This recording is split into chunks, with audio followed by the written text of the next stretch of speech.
Mongol national organisation एउटा राजनीतिक संगठन हो। यो साधारणतया राजनीतिक पार्टीको रूपमा लिँदैन, किनभने मंगोल नेशनल पार्टी भनेर लेखिएको छैन। धेरै मान्छेले यो पार्टी हो भन्ने कुरामा कन्फ्युजन छ। यसले यो राजनीतिक पार्टी नभएर राजनीतिक संगठन हो। तर यसले के गर्छ भने राजनीतिक पार्टी स्वसरको अधिकार लिन चाहन्छ अथवा त्यो स्वसरको हैसियत यो संगठनले लिन्छ। मतलब चुनावमा अगाडि बढ्छ र चुनावी माध्यमबाट सत्तामा पुगेर शक्ति हासिल गरेर त्यो शक्ति चाहिँ यो मुलुकमा त्यो शक्तिद्वारा शासन गर्न चाहन्छ। त्यसकारणले अन्य राजनीतिक पार्टी जस्तैको हैसियत राख्छ, तर सो पार्टी जस्तो यो होइन, यो संगठन हो। संगठन भएको हैसियतले नेपालका 80% अहिन्दू मूलवासी मंगोलहरू संगठित हुने, बिना हिचकिचाहट, बिना कुनै बाधा अडचन, बिना कुनै अप्ठ्यारो, जुनसुकै पार्टी छोडेर पनि जुनसुकै राजनीतिक पार्टीमा भए तापनि त्यो विगतको कुराहरू रह्यो। तर यो संगठनको अवधारणा, आफ्नो वास्तविक इतिहास बुझेपछि, आफ्नो कथा व्यथा पीडाहरू, आफ्नो भावी अस्तित्व, यी सब कुरा बुझिसकेपछि यसमा बिना हिचकिचाहट यो संगठनमा संगठित हुन सक्छ। नैसर्गिक र जन्मसिद्ध अधिकार छ। त्यसकारणले राजनीतिक पार्टी र राजनीतिक संगठन बीचमा धेरै भिन्नताहरू छन्। त्यो आगामी दिनमा हामीले बिस्तारै बिस्तारै प्रस्ट्याउँदै जानेछौँ। तर आजको यो प्रशिक्षण त्यतापट्टि होइन, आजको प्रशिक्षण बेग्लै छ। र यो मंगोल नेशनल अर्गनाइजेसनको जति पनि यो संगठनले बोक्दै आएको एउटा दर्शन छ, राजनीतिक दर्शन। मंगोलवाद एउटा दर्शनको रूपमा स्थापित भइसक्यो। यो वादको जन्मदाता डाक्टर गोपाल गुरुङ हुनुहुन्छ। यो पनि नेपालमा मात्र होइन, विश्व जगतमा यो सर्वविदित भइसकेको स्थिति छ। जसरी उदाहरणको रूपमा हेर्ने हो भने कम्युनिस्ट दर्शन स्थापना गर्ने कार्ल मार्क्स थिए, पछि लेनिनले चाहिँ उता लग्यो, लेनिनवाद बनाए। चाइनामा माओ सेटुङले लग्यो, माओवाद बनाए। अब कांग्रेसहरू हिजो पुँजीवाद दर्शनबाट अगाडि बढेका इतिहासहरू थिए। त्यो जस्तै नेपालको सन्दर्भमा एउटा मंगोलवाद भनेको एउटा नयाँ दर्शन, राजनीतिक एउटा दर्शन स्थापना भइसकेको, यो दर्शनको प्रतिपादक डाक्टर गोपाल गुरुङ हुनुहुन्छ भन्ने कुरा हामीले बुझ्नुपर्छ। र मंगोल नेशनल अर्गनाइजेसनले मंगोलवाद दर्शनलाई अगाडि बढाएर यो देशका अस्तित्वविहीन पशु जस्तै भइसकेका नेपालका 80% हिन्दू मूलवासी मंगोललाई मान्छे जस्तो भएर राजनीतिक रूपले अगाडि बढ्न, उनीहरूको चाहिँ शिक्षा, यिनीहरूको आर्थिक अवस्था सुदृढ गर्न, उनीहरूको सम्पूर्ण धार्मिक सामाजिक सांस्कृतिक कुरालाई अधिकारलाई अगाडि ल्याउनको लागि के खालका भूमिका र यसको उद्देश्य, यसका चाहिँ मिसन भिजन, यसका गोल के हो त भनेर बुझ्नुभन्दा पहिला यसमा धेरै महत्त्वपूर्ण कुरा हामी प्रस्टिनु पर्ने हुन्छ। त्यसैले गर्दा आजको यो प्रशिक्षण भनेको करिब 16 घण्टाको 18 घण्टाको प्रशिक्षणलाई हामीले एकदमै छोट्याएर हामी 3 घण्टामा लिएका छौँ। तर आज समय एकदमै घर्किसकेको हुनाले मैले 2.5-3 घण्टाको समय यहाँहरू सामु ल्याउने नै छु जसरी पनि। त्यसकारणले म यहाँहरूसँग आदरणीय आमा बुवा दाजुभाइ दिदीबहिनीहरूमा विनम्र अनुरोध म के गर्न चाहन्छु भने आजको यो 2.5-3 घण्टा समय यहाँले दिदिनु हुन म विनम्र अनुरोध गर्न चाहन्छु। किनभने यहाँहरूले पनि आजको यो महत्त्वपूर्ण समय छुटाएर आउनु भएको छ। धेरै कामहरू होला, धेरै धन्दाहरू होला, यहाँहरूको घरमा चाहिँ के कुराहरू गर्नुपर्ने होला भने हामी पनि धेरै टाढाबाट धेरै समय मिलाएर मात्र यहाँ आइपुगेका छौँ। यही समय मिलाउनको लागि मलाई 20 दिन पहिला नै खबर आएको हुन्छ है, किनभने समय हुँदैन। त्यसैले महत्त्वपूर्ण समयमा हामी छौँ। यहाँहरूको पनि महत्त्वपूर्ण समय काटेर यहाँ आउनु भएको छ, हामीले पनि महत्त्वपूर्ण समय काटेर यहाँ आएका छौँ कि यो समयलाई हामीले उपलब्धिमूलक बनाऊ। प्रशिक्षणबाट म यहाँहरूलाई यतिसम्म दिन म दावा गर्न चाहन्छु कि आजसम्म यहाँहरूले हाम्रो पुस्ताबाट कुनै पनि राजनीतिक पार्टीमा, कुनै पनि संगठनमा, कुनै पनि सामाजिक संस्थामा हामी सङ्घर्ष गर्यौं र त्यहाँ बुझ्न नसकेका सत्य र तथ्य कुराहरू यहाँनिर उजागर हुनेछन्। यहाँनिर आजको यो 2-2.5 घण्टाको 2.5-3 घण्टाको समयभित्रमा सत्यको उद्घाटन हुनेछ, सत्ययुगको उद्घाटन हुनेछ र वास्तविक कुराहरू हामी बुझ्यौँ भने अब फेरि चाहिँ हामीले यही कुरा दोहोर्याउनु पर्दैन। तपाईँ एकपल्ट बुझिसकेपछि त्यो जिन्दगीभरिलाई पुग्छ, त्यो पुस्तालाई पनि फेरि सजिलो हुन्छ। एउटा भावी सन्ततिलाई हामीले एउटा मार्गदर्शन, एउटा अभिभावकको हैसियतले, बाबुबाजेको हैसियतले आमा बुवाको हैसियतले बाजे बजेको हैसियतले हामीले आउने भावी छोराछोरी नाति नातिनालाई एउटा बाटो दिन सकौँ, त्यो नै हाम्रो लागि सबैभन्दा महत्त्वपूर्ण कुरा हो। मरिलानु त केही पनि हुँदैन। तपाईँले आज सम्पत्ति कमाइदिनु भयो, त्यो सम्पत्ति भनेको कुरा चाहिँ हातको मैला, त्यो आज छ भोलि नहुन सक्छ, अब आज छैन भोलि हुन सक्छ, तर विचार सिद्धान्त दर्शन र भविष्य भनेको त्यो देखाउन सक्नुपर्छ। आजसम्म हाम्रो बाबुबाजेले यो कुरा हामीलाई देखाउन सक्नु भएन। किन सक्नु भएन भन्दाखेरि हिजोका हाम्रा पुर्खाहरू पढ्न पाएनन्, कुरा बुझ्न पाएनन्, जान्नै पाएन, किनभने जो शासकै त्यस्तो खालको थियो भने यो एउटा मौका हो। आज लोकतन्त्र आयो, डाक्टर गोपाल गुरुङज्यूले यो दर्शन निर्माण गरिदिनु भयो। यो दर्शनलाई टेकेर हामी मङ्गोल नेसनल अर्गनाइजेसन बृहत एउटा सङ्गठनको रूपमा हामी सङ्गठित भएर अगाडि जाने एउटा बृहत एउटा मौका हो। त्यसैले गर्दा यो मौका नगुमाऊ र यहाँहरूले चाहिँ यो समय दिदिनु होला भन्ने मेरो अनुरोध गर्दछु। र अर्को कुरा, करिब 2.5-3 घण्टाको सन्दर्भमा यहाँहरूसम्म समक्ष जति पनि कुराहरू आउनेछ, कतिपय कुराहरू अत्यन्तै तितो नमिठो र तरो हुन सक्छ। किनभने आजसम्म यहाँहरूले अब म भन्दा पनि धेरै भोगिसक्नु भएको मैले देख्दैछु। धेरै पार्टीहरूमा, धेरै विभिन्न सङ्गठनमा अब जीवनमा कति कुरा भोग्नुभयो होला, पढ्नुभयो होला, अनुभव गर्नुभयो होला, तर ती कुराहरू र यो मैले आज यो प्रशिक्षणमा आउने कुराहरू के अल्टर पनि पर्न सक्छ, अप्ठ्यारो हुन सक्छ, उल्टो पनि हुन सक्छ। त्यस कारणले गर्दा त्यो उल्टो भयो भनेर यहाँहरूले चाहिँ त्यो एउटा चित्त नदुखाइदिनु होला। म अहिले नै विनम्र अनुरोध गर्न चाहन्छु, सुरुमा नप्रस्टेको कुरा म अन्तिममा प्रस्ट्याउने नै छु। यदि प्रस्टेन भने म यहाँहरूलाई एउटा समय दिनेछु, एउटा मौका दिनेछु। फेरि हामीले त्यो नबुझेको कुरामाथि फेरि हामीले एक खालको अन्तर्क्रिया पनि गर्न सक्छौँ। तपाईँलाई त्यो मौका दिने नै छु। र यो तितो किन हुन्छ, यो अलिकति अप्ठ्यारो किन हुन सक्छ त भन्दाखेरि औषधि कहिले पनि मिठो हुँदैन। कुनै पनि बिरामी ले आफ्नो रोग सन्चो गर्नको लागि डक्टर कहाँ जानै पर्छ, त्यो वकिल इन्जिनियर कहाँ गएर हुँदैन। त्यो हस्पिटलमा डक्टरलाई भेट्नु पर्यो, त्यो डक्टर सम्बन्धित डक्टरलाई भेट्नु पर्यो। उनले पहिला रोग पत्ता लगाउँछ, रोग जाँच चेक गर्छ, तपाईँको रगत चेक गर्ला, के चेक गर्ला, पिसाब चेक गर्ला, प्रेसर चेक गर्ला, त्यसपछि तपाईँमा त्यो पत्ता लागेको रोग निर्क्योल भइसकेपछि त्यो औषधि दिन्छ उसले, अथवा त्यो रोग सन्चो गर्नको लागि जो औषधि दिन्छ त्यो औषधि कहिले पनि मिठो हुँदैन। त्यो तितो हुन्छ, गनाउँछ, नमिठो हुन्छ, तर पनि उसलाई ऊ रोग सन्चो गर्नलाई, त्यो रोग ठिक गर्नलाई त्यो नमिठो भए पनि त्यो औषधि खानै पर्छ।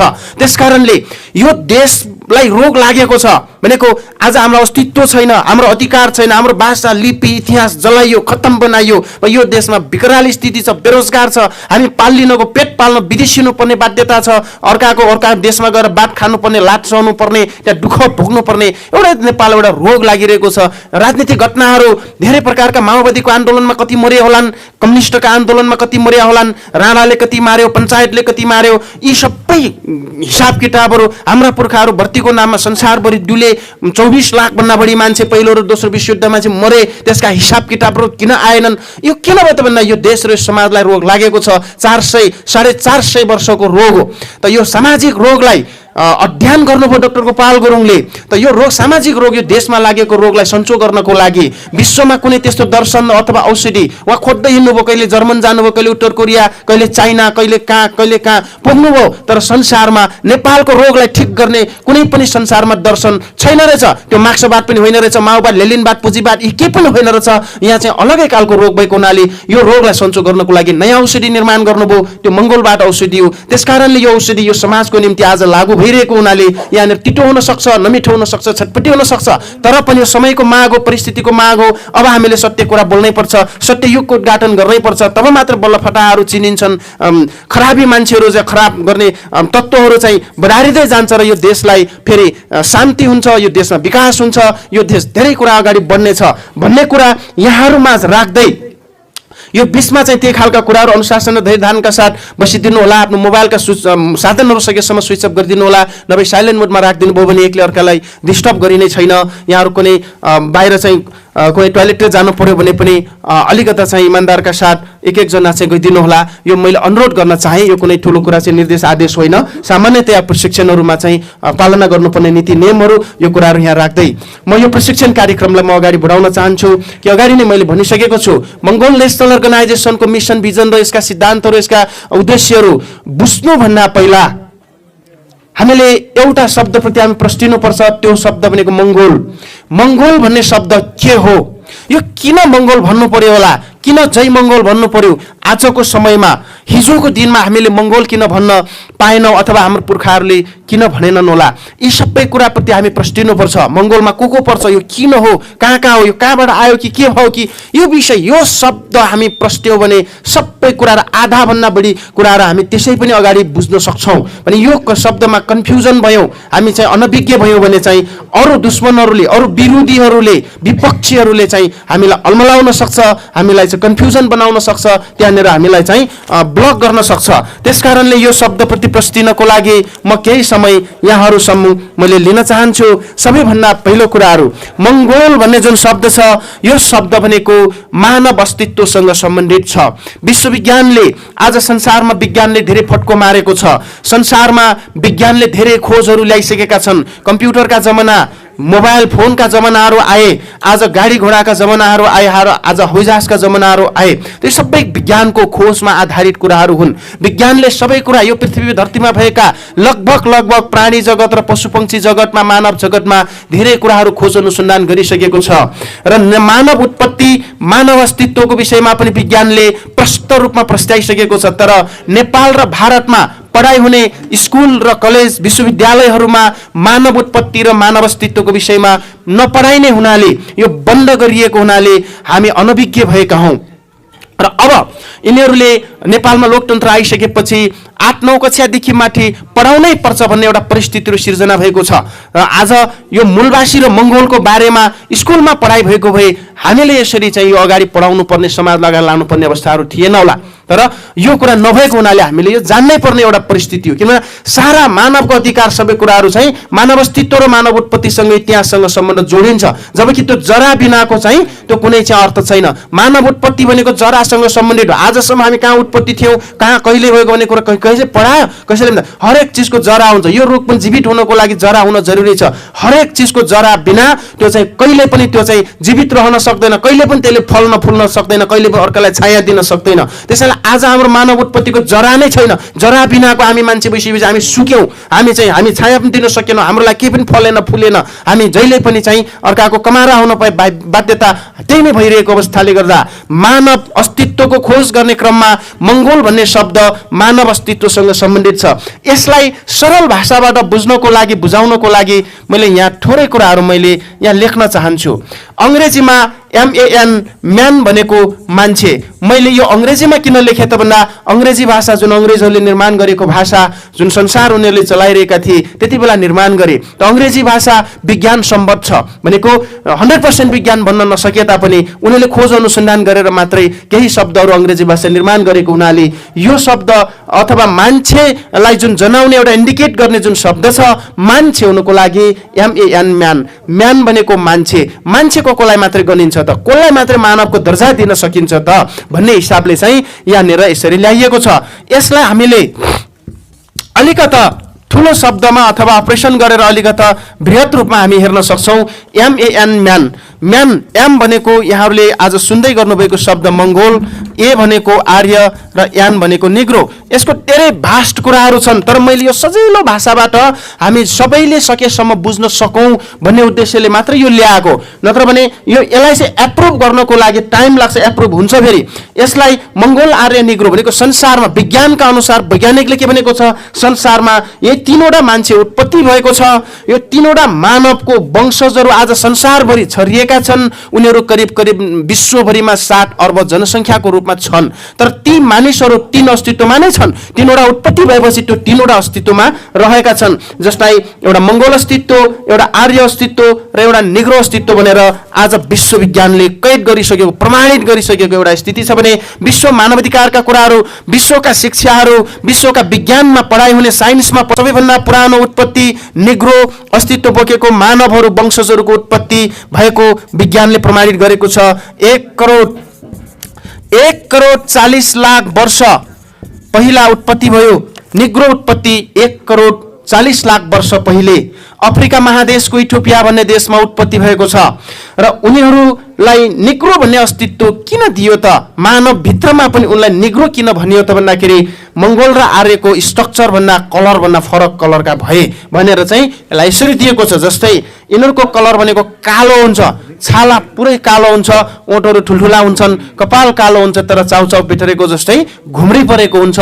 यसलाई लोकल भाषामा हप्सी भन्ने बुझिन्छ। हप्सीहरू चाहिँ निग्रो मूलका मानव वंशका हुन् भन्नाले उनीहरू मानव हुन्। कालो हाम्रो सक्कल नमिलेको भन्दैमा उनलाई पशु बनाउने कुरो आएन, उनलाई पनि मानवको दर्जा दिने, तर उनलाई चाहिँ निग्रो अस्तित्वबाट उनलाई चिन्न सजिलो हुन्छ भन्ने कुरा चाहिँ तपाईको यहाँनिर राख्यो। जस्तै खुर्सानी पनि के हुन्छ, एउटा जिरे खुर्सानी हुन्छ, एउटा डल्ले खुर्सानी हुन्छ, एउटा लामो खुर्सानी हुन्छ। त खुर्सानी त हुन्, तर डल्ले जिरे भने डिफ्रेन्ट कुरा हो, त्यहाँभित्र फरक छ, तर खुर्सानी त हुन्। यसरी नै मानव वंशको उत्पत्तिमा पनि मानवता हो, तर एउटा चाहिँ कालो वंशको चाहिँ कालो कलरको चाहिँ मान्छे उत्पत्ति भयो। 1,40,00,000 वर्ष पहिला भनेको सम्म त मूलतः चाहिँ यो संसारमा सबैभन्दा पुरानो उत्पत्तिको रूपमा आजसम्म विज्ञानले प्रमाणित गरेको कुराहरू हुन्। नेल्सन मण्डेलाहरू निग्रो अस्तित्व बोकेको मानव हुन्, मानव निग्रो अस्तित्व बोकेको मानव वंशभित्र पर्दछ। नेल्सन मण्डेला जसले निग्रो अस्तित्वको लागि 27 वर्ष त उनी जेल मात्रै बस्नु पर्यो। यसको इतिहासहरू धेरै छ भने अमेरिकाका राष्ट्रपति बराक ओबामा, डोनाल्ड ट्रम्प भन्दा अगाडि बराक ओबामा आएका थिए, उनी पनि निग्रो अस्तित्व बोकेको मानवभित्र पर्ने एउटा समुदाय हो, व्यक्ति हो। त यसरी हामी बुझ्न सक्छौँ भने संसारको दोस्रो उत्पत्ति भनेको मंगोल उत्पत्तिको रूपमा लिन सक्छ विज्ञानले। मंगोलहरूको उत्पत्ति 1,10,00,000 वर्ष, मंगोलको उत्पत्ति 1,10,00,000 वर्ष कहाँ भयो भन्दाखेरि चाहिँ एसिया महादेशको सिभिलिक माउन्टेन भनेको नेपाल, भारत र तिब्बतको चाइनाको यो भागलाई, हिमालयन रेन्जलाई सिभिलिक माउन्टेन भनेर विज्ञानले भन्दछ। तर एक्ज्याक्टली 1,10,00,000 वर्षको टाइमलाई चाहिँ नेपालकै, एसियाको जसरी अफ्रिकाको इथियोपिया भन्ने देश भने जस्तै एसियाको नेपालको पाल्पा डोभानलाई लिएको छ। तपाईँ बुटोल जाने बेलामा नबिर्सनुहोला, माथिल्लो सिद्धबाबादेखि अलि माथि बिजुलीको एउटा ड्याम बानेको छ, सानो झुलुङ्गे पुल छ, त्यहाँनिर अमेरिकाको र रसियाको वैज्ञानिक जे.एच. हडसन भन्ने वैज्ञानिकको नेतृत्वमा प्रमाणित गरेको छ 1,10,00,000 वर्षको एउटा कार्बन टेस्टबाट प्रमाणित भएको मानव उत्पत्ति वंश इभोल्युसन हो भनेर प्रमाणित गर्यो। त्यो कुरा तपाईको त्रिभुवन विश्वविद्यालयको विज्ञान संग्रहालय स्वयम्भूदेखि मुनि एउटा घर छ, एउटा विज्ञान संग्रहालयमा हेर्न सक्नुहुन्छ, अन्तर्राष्ट्रमा पनि पुगिसक्यो। तर त्यो चाहिँ को थियो त भने एसियामा उत्पत्ति भएको त मंगोलहरू हो।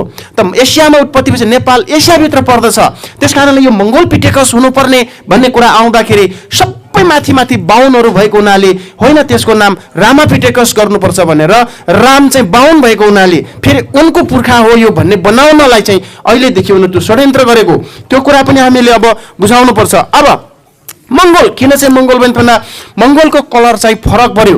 अब यो आर्य र निग्रो भन्दा डिफ्रेन्ट पर्यो। मंगोलको कलर पहेँलो भयो, अथवा हामीलाई गहुँ गोरो येल्लो कलर पनि भन्छ, पहेँलो वर्ण पनि भन्छ, रेड कलर पनि भन्छ हामीलाई विज्ञानले है, रेड अथवा येल्लो भनेर चाहिँ यसरी बुझिन्छ भने अब नाक ठेप्चो हुन्छ, आँखा चिम्सो हुन्छ, जनरली कानहरू चाहिँ के अरे तपाईँको कपालहरू चाहिँ कालो हुन्छ, तर हप्सीको जस्तो निग्रोको जस्तो एकदमै चाउचाउ बेटरेको जस्तो घुम्री हुँदैन, त्यो चाहिँ जनरली सामान्य घुम्री परे पनि प्राय सिधा हुन्छ भनेर चाहिँ त्यो दिएको छ।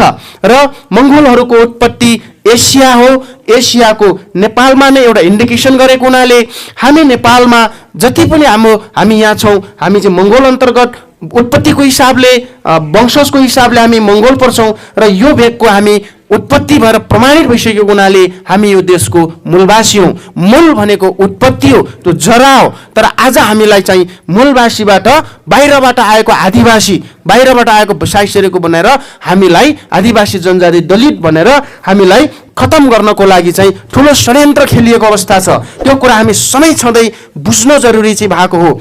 अब मंगोलहरू चाहिँ तपाईँको यो भेगमा कालाहरू अफ्रिकाबाट उत्पत्ति भएपछि सिङ्गो अफ्रिकाभरि काला भरिए, किनभने त्यो त करोड वर्ष अगाडिका कुराहरू भए। आज त अब संसारभरि उनीहरू छरिएर बसेका छन्, जहाँसुकै छरिए पनि उनको अस्तित्व निग्रो नै हो भनेर अफ्रिकामा पनि के अरे युरोपमा पनि अमेरिकामा पनि मार्टिन लुथर किङहरूले ठुला सङ्घर्षहरू गरेको अवस्थाहरू छ भने मंगोलको उत्पत्ति एसियामा भएपछि सिङ्गो एसियाभरि छरिएको हो। एसियामा चिम्से ठेप्चेका जति पनि छन् यो बसाइ सर्ने क्रम हो। करोड वर्ष अगाडि यो देशको कुनै सीमाङ्कन नामाङ्कन भएकै थिएन, खुल्ला समाज थियो, खुल्ला चाहिँ चोर जता भेट्यो त्यतैतिर बसाइ सर्दै जनसङ्ख्या बढाउँदै हिँड्ने क्रममा उत्तरतिर लाग्ने मङ्गोलहरू नेपालबाट तिब्बत हुँदै चाइना हुँदै त्यहाँ पनि छरिए, त्यसो मङ्गोलिया रसिया हुँदै अलास्काबाट अमेरिकामा पुग्ने सबैभन्दा पहिलो इतिहासमा चाहिँ अमेरिकामा पुग्ने पनि मङ्गोल हो। त्यसलाई माया सभ्यता भनेर सिभिलाइजेसन भनिन्छ। क्रिस्टोफस कोलम्बस जानुभन्दा पहिला त्यहाँ मङ्गोल सभ्यताहरू भएको देखिन्छ। तर हामी त्यताको कुरा गरेका छैनौँ,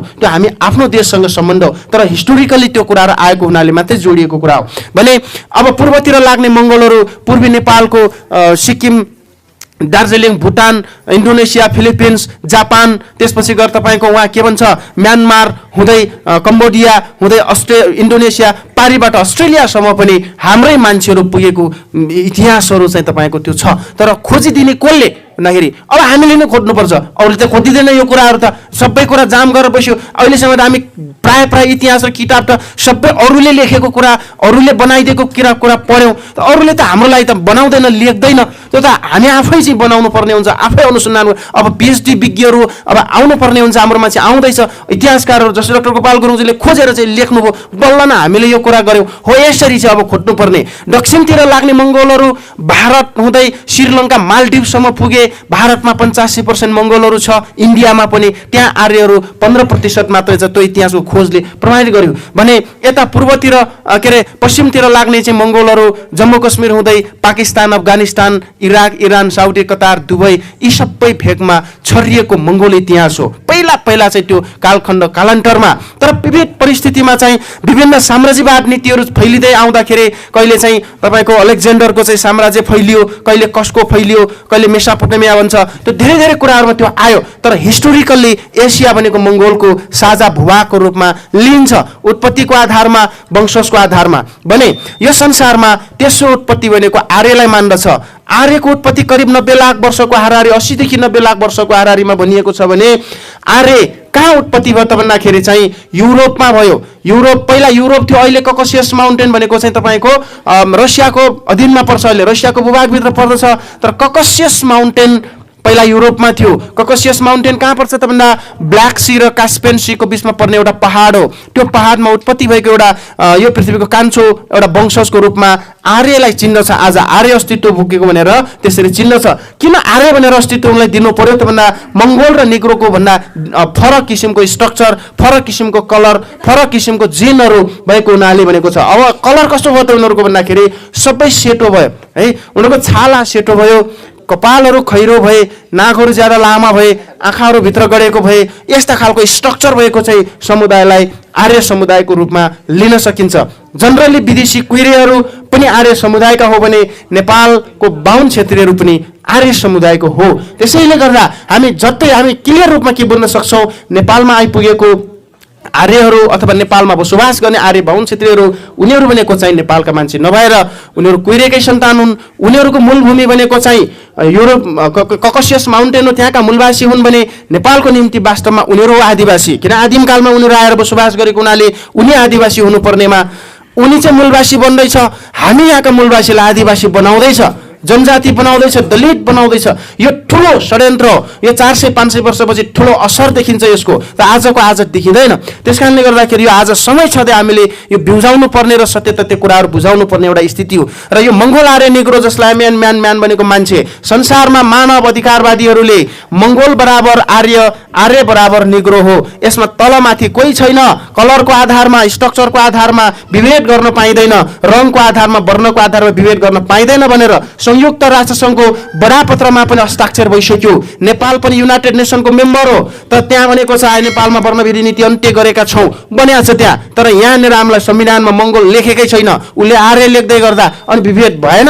अनि यो कुराहरू चाहिँ कहाँनिर हामी पछाडि परिरहेका छौँ। हामीलाई फेरि आदिवासी जनजाति दलितै भनेर सम्बोधन गर्नुको अर्थ के भनेपछि यो कुरा हामी अन्तर्राष्ट्रिय जगतमा पुग्ने हाम्रो विचारहरू हामी नपुगेर मात्र त्यो भएको छ। किनभने त्यहाँ त माथि गएको छैन, पोलिटिकल पावर हाम्रो हातमा छैन। अहिले चुनाव जितेर गए पो त्यहाँ जान सकिने अवस्था भयो, तर त्यहाँ त अब उनले त सबै कुराहरू हामीलाई ठग्यो। त्यसैले हामीले यो कुरा बुझेका छौँ अथवा बुझाउँदै हामी अगाडि लगिरहेको अवस्था चाहिँ यो हामीले खोजेको पनि कुरा के भन्दाखेरि अन्तर्राष्ट्रिय कानुन सन्दर्भमा मंगोल बराबर आर्य, आर्य बराबर निग्रो, मानव अधिकारको हकमा सम्मान हुनुपर्छ। हामीलाई समानता खोजिरहेका छौँ, तर हामीलाई आरोप के लगाइन्छ, यसले जाति विभेद गर्यो, यिनी मंगोलहरू चाहिँ विद्रोह गर्यो, बाहुनछेले कुट्ने रे लखेट्ने रे, यो खालका कुराहरू भ्रमित कुराहरू गरिरहेका छन्। यसबाट हामी कन्फ्युजन हुनु हुँदैन। त्यो हामी कसैको विरुद्धमा होइन, त्यो कुरा चाहिँ तपाईँको दिल र दिमागबाट हटाउनुपर्छ। हामी समानता, मानव अधिकारको इक्वालिजमको रूपमा मूलवासीको अधिकार मूलवासीले नै पाउँछ, मानव अधिकार मानवको यसो सम्मान सबैले पाउँदछ। यी कुरामा हामी क्लियर छौँ। त्यसकारणले गर्दाखेरि यो कुरा हामीले बुझ्नुपर्छ। यो विज्ञान जन्मिनुभन्दा पहिला यसलाई जेपटाइट भनिन्थ्यो, यसलाई सिमेटिक भनिन्थ्यो भने यसलाई हेमेटिक भनिन्थ्यो। पहिला विज्ञान जन्मिनुभन्दा पहिलाको सोसियोलोजी एन्ड एन्थ्रोपोलोजीहरूमा पढाइ हुने सिस्टममा चाहिँ त्यति बेला यो फरक थियो। पछि आएर चाहिँ यो मोडिफाइड भएर गयो, मंगोलाइट, ककोसियट र चाहिँ निग्रोइड भन्ने कुरा आएको थियो। तर अहिले आएर झन् मोडिफाइड भएर के गर्थ्यो, मंगोलाइडलाई मंगोल, ककोसाइडलाई चाहिँ आर्य र निग्रोइडलाई निग्रो भनेपछि मंगोल आर्य निग्रोलाई सर्टकटमा म्यान भनेको मान्छे, अर्थात् मान्छे हुनको लागि विश्व कानुनमा कि मंगोल हुनु पर्यो, कि आर्य हुनु पर्यो, कि निग्रो हुनु पर्यो, त्यसलाई मात्रै मानव गण्डछ। मानव अधिकारभित्रको विश्व कानुनले त्यसलाई मात्र मानवको दर्जा दिन्छ। मानवको दर्जा पाएपछि मात्रै बल्ल मानवले पाउनुपर्ने इज्जत, सम्मान, सम्भार र त्यो अनुसारको अधिकार पाउने हो। भने आदिवासी जनजाति दलिदियाका कुराहरू चाहिँ विश्व कानुनले चिन्दैन। त्यो त बाहुनले आफैले बनाएको कुरा हो। तपाईँ गएर चाहिँ तपाईँ चाइना, जापान, अमेरिका, जर्मनीको जानु, म जनजाति हो, म दलित हो, म चाहिँ मगर हो भनेर कोही चिन्दैन। त्यहाँ उसले चाहिँ म मङ्गोल हो कि निग्रो हो कि आर्य हो भने मात्र टक्क चिन्छ। त्यो त्यस्तो खालको चाहिँ हुन्छ। त्यसले गर्दाखेरि हामीले विश्वको हकमा, विश्व अधिकारको, मानव अधिकारको हकमा के हो त भन्ने कुरा हामीले बुझ्नुपर्ने जरुरी हो। अब मैले निग्रोलाई किन इन्टु गरेँ त भन्दाखेरि नेपालको सन्दर्भमा कुरा गरौँ। अब यो त विश्वको जनरल कुरामा मात्रै आयो। त यहाँनिर चाहिँ अब नेपालको सन्दर्भमा कुरा गर्नुपर्दा नेपालमा निग्रो छैन, काला हब्सीहरू नेपालको नागरिक छैनन्, नेपालमा नागरिकता लिएका छैनन्। टुरिस्टको रूपमा घुम्न आउलान्, त्यो आफ्नो ठाउँमा छ, तर चाहिँ नेपालमा आधिकारिक नागरिकको रूपमा निग्रोहरू नेपालमा छँदै छैन। बाँकी दुईटा समुदाय छ नेपालमा, मंगोल समुदाय छ र आर्य समुदाय छ। यो दुईटा समुदाय मिलेर हेर्दा आज करिब 3 करोड जनसङ्ख्या भनेको छ। नेपालको होल कुल टोटल जनसङ्ख्या करिब 3 करोड भनेको छ। अब जनगणना त आउँदैछ, तर अब कति आउँछ, करिब 3 करोड जनसङ्ख्यालाई 100% जनसङ्ख्या मान्नु पर्दाखेरि नेपालमा 80% मंगोल छ भने 20% चाहिँ आर्य छ। यो दुईटा मिलाएर चाहिँ 80 र 20 गरेर 100% भएको भनेपछि 80% मंगोल छौँ हामी भने 20% मात्रै आर्यहरू छन्। अब आर्यमा दुई प्रकारको आर्य छ। क वर्गको आर्य बाहुनको जनसङ्ख्या नेपालमा 4% मात्रै छ जम्मा, तर उनीहरूले हामीलाई ढाँटेका छन्। हाम्रो जनसङ्ख्या 12% छ भनेर पढाइरहेका छन्, उनले बनाइरहेका छन्, तर वास्तविक यो कुराहरू होइन। त जम्मा 4% छ नेपालमा। विभिन्न विज्ञहरूले प्रमाणित गरेको अनुसार, खोज गरे अनुसार चाहिँ त्यस्तो छ। तर अहिले बाहुनकै हातमा पावर भएको हुनाले, राजनीतिक शक्ति भएको हुनाले उनले जे गरेर आफ्नो भइरहेको एउटा स्थिति मात्रै हो। तर चाहिँ भोलि गएर चाहिँ यो कुरा माथि पुगिसकेपछि, वास्तविक कुरा, सत्य कुरा माथि पुगेपछि उनको संख्या जम्मा 4% छ। बाँकी 20 मा 4 घट्यो, अब 16% बाँकी रह्यो। 16%लाई ख वर्गको आर्य भनिन्छ। यसलाई क्षेत्री भनेर हामी चिन्दछौँ। 16% चाहिँ क्षेत्री छ र 16% क्षेत्री मध्येमा पनि क्षेत्री 100% प्योर आर्य होइन। 16% क्षेत्रीमा 8% क्षेत्री बाहुनबाट खसेर क्षेत्री बनेको छ भने 8% क्षेत्री मंगोलबाट क्षेत्रीकरण भएको छ। मंगोलबाट क्षेत्रीकरण भनेको मगरहरूबाट भएका छन्, गुरुङहरूबाट भएका छन्, कतिपय तामाङहरूबाट क्षेत्रीकरण भएका छन्। जस्तै त्यहाँ थर छ, जो बाहुनको थर मिल्ने क्षेत्री बाहुनबाट खस्यो, त्यो क्षेत्री बन्यो। जो चाहिँ मंगोलहरू मूलवासीको थर मिल्ने क्षेत्री, जस्तै थापा क्षेत्री, बुढाथोकी, रोका, कार्की, कुँवर, जीसी, केसी, खड्का, बस्नेतहरू चाहिँ सबै के हुन्, मूलवासी मंगोल मगर गुरुङबाट जात चढाइयो, उनलाई क्षेत्रीकरण गराएर दोस्रो नम्बरको हिन्दू बनाएर 2 नम्बरी अथवा दोस्रो दर्जाको हिन्दू जनै पनि चाहिँ उनलाई 5 सरे 3 सरे लगाएर उनलाई क्षेत्रीकरण गरायो। त किन यसो गराएको त भन्दाखेरि चाहिँ, किन यसो हुन गयो त भन्दाखेरि क्षेत्री भनेको कुनै जात, कुनै ठहरको रूपमा थिएन विगतमा। यो 200 वर्षको इतिहासमा चाहिँ क्षेत्री भनेको आर्मी, सेना, सैनिकलाई चाहिँ क्षेत्री भनिन्थ्यो, अथवा भर्ती हुन जाने, लाउरे हुन जाने, अथवा पुलिस बन्न जाने भन्नु नै त्यति बेला क्षेत्री बन्न जाने हो। क्षेत्री बन्न जानु नै त्यो चाहिँ स्वतः त्यो आर्मीमा भर्ना भयो, त्यो पुलिसमा भर्ना भयो। कसको आर्मी थियो त त्यो भन्दाखेरि चाहिँ बाहुनको सेना थियो। बाहुनको सेनामा भर्ती हुन जानु नै क्षेत्री बन्न जानु हो। त्यसकारणले क्षेत्रीलाई बहादुरको रूपमा लडाकुको रूपमा उनले चाहिँ लियो र बाहुनको घरमा अथवा उसको चाहिँ तपाईको पल्टनमा भर्ती हुनलाई किन चाहिँ हाम्रो मान्छे भर्ती हुन गए भन्दाखेरि चाहिँ अब त्यो त एउटा जब एउटा तलबको रूपमा पनि थियो एउटा कुरा। अर्को कुरा उनको षड्यन्त्र के थियो भन्दाखेरि बाहुनहरू चाहिँ विभिन्न भेगबाट इन्डिया हुँदै इरान हुँदै चाहिँ हाम्रो भूभागमा प्रवेश गर्यो। यो देश हाम्रो पुर्खाले चलाएको पहिला राजा रजौता महाराजाहरू सबै हाम्रो थियो। त उनीसँग लड्नको लागि बाहुनबाट बनाइएको क्षेत्रीय सेनाले हाम्रा पुर्खासँग लड्न नसकेपछि हाम्रै मान्छेलाई भर्ती गराएर चाहिँ हाम्रै राज्यसँग लडाएको अवस्था चाहिँ मात्रै हो यो, अरू केही पनि होइन। जब उसको पल्टनमा भर्ती गराएपछि कसम खुवाए, किनभने कसम नखुवाउँदासम्म त आफ्नो मान्छेलाई त मार्दैन, यसले आफ्नो दाजुभाइलाई मार्दैन, आफ्नो अनुहारकालाई मार्दैन, आफ्नो राज्य ध्वस्त त गर्दैन भनेर उनले कसम कस्तो तरिकाले कसम खुवाइयो भन्दाखेरि मेरो मालिकको विरुद्धमा मेरै बाबा आमा आए पनि मार्छु काट्छु बाँड्छु भन्ने खालको कसम खुवाइसकेपछि उसले आफ्नो बा आमा पनि नछोड्ने भएपछि अब दाजुभाइ इष्टमित्र छोड्ने कुरै होइन, सबै मार्दै मार्दै मार्दै लगेर हो यसरी चाहिँ बाहुनहरू माथि गए, कब्जा गरिदिए, सबै कुराहरू हाम्रो ध्वस्त गर्दै गएको इतिहास हो। अब यहाँनिर चाहिँ जो 8% जो क्षेत्रीयहरू छ, जो मूलवासी मङ्गोलबाट गएका जो क्षेत्रीयहरू छ उनीहरूले पनि त्यहाँ विद्रोह गर्दैछ। अहिले हामी बाहुनको पछि हामी लाग्दैनौँ, हामी यहाँका प्रकृति पूजक, यहाँ चाहिँ यहाँ मस्तो कुरा यो चाहिँ हाम्रो यसो गरेर हामी हिन्दू नै होइन भनेर उनले बल्ल कुरा बुझ्दैछ अहिले। भनेपछि यी खालका कुराहरू अब बिस्तार बिस्तार आउँछ। हिजो त उनकै पावर उनकै टाउकोमाथि उनकै काँधमा टेकेर यी बाहुन डरछेरुवाले नेपाल कब्जा गरेर हामी शुद्धलाई खत्तम गरेको एउटा स्थिति थियो। त्यसकारणले अब ब्राह्मण र क्षेत्री मात्रैको कुरा हामी आर्य हो, आर्य जम्मा 20% छ, त्यसमा पनि 8% हुँदै होइन। 8% चाहिँ त्यो मङ्गोलबाटै गएको हुनाले त्यसलाई चाहिँ आर्यको रूपमा पूर्ण रूपमा मानिँदैन।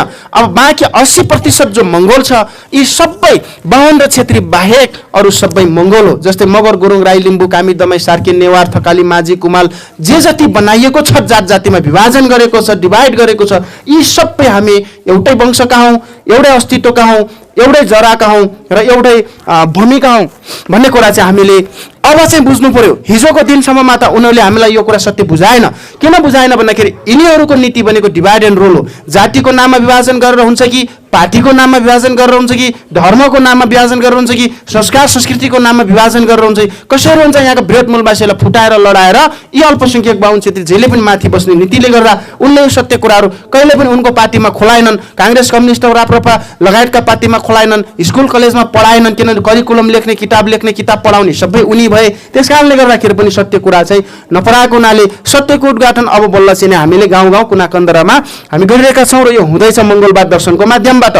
अब यहाँ कुरा के आउँछ त भन्दाखेरि अब यो मङ्गोल र आर्य भन्ने कुरा चाहिँ मानव अस्तित्वसँग सम्बन्धित भयो। आर्य भनेको ब्राह्मण र क्षेत्रीको अस्तित्व, मानव अस्तित्व आर्यको रूपमा आज कैद गरिएको छ भने जति पनि जात जाति बनाइएका ब्राह्मण क्षेत्री बाहेक मगर गुरुङ राई लिम्बू कामी दमाई सार्की नेवार थकाली माझी कुमाल दराई लगायतका जात जाति जति छ उनको मानव अस्तित्व भनेको मङ्गोल हो। त यो मङ्गोल अस्तित्व आज मेटाइएको छ, यो संविधानमा आएर मेटाइएको छ। पूर्ण रूपमा यो मानव अस्तित्व मेटाइयो तर आर्यलाई राखियो। कहाँनिर राखियो त भन्दा यो संविधान 2072 साल असोज 3 गते जारी भएको संविधान भनेको लोकतन्त्र भनेको जनताको शासन हो। जनताको शासन भनेको विधिको शासन हो, व्यक्तिको शासन नभएर विधिको शासन, कानुनको शासन भनेको कानुनको रूपमा मूल संविधान रहन्छ। मूल कानुन भनेको संविधान हो। यसमा लेखिएको कुरा मात्रै हामी पाउँछौँ, यसमा नलेखिएको कुरा हामी पाउँदैनौँ भन्ने गर्नुहुन्थ्यो हाम्रो पुर्खाहरूले। हाम्रो बाबुबाजे बजैहरूले भन्नुहुन्थ्यो नाति यो धरतीमा लेखेको कुरा मात्रै पाइन्छ, देखेको कुरा कहिले पनि पाइन्न।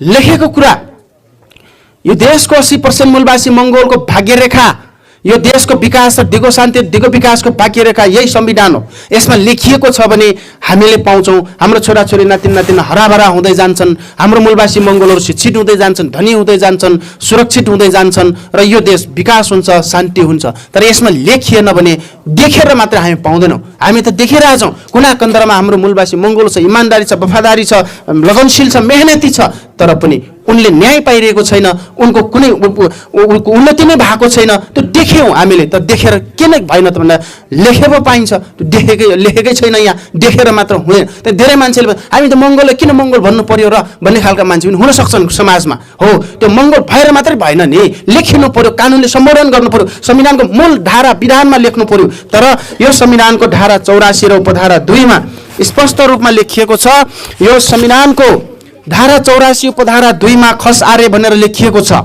तर मूलवासी मङ्गोल भनेर कहीँ लेखिएको छैन। अब आर्य मानव अस्तित्व भएको हुनाले त्यो मानव अस्तित्व कसले मात्रै पाउने त? भोलि फेरि यहाँका चाहिँ अरूले पनि दाबी गर्ला भनेर बाहुन क्षेत्र सुरक्षित भइसके। यहाँ भनेको छ, स्पष्टीकरण बनेको छ, स्पष्टीकरण दिइसक्यो उसले कि यस उपधाराको प्रयोजनको लागि खस आर्य भन्नाले क्षेत्री ब्राह्मण ठकुरी सन्यासी दशनामी समुदायलाई मात्रै सम्झिनुपर्छ भनेर भनेको छ।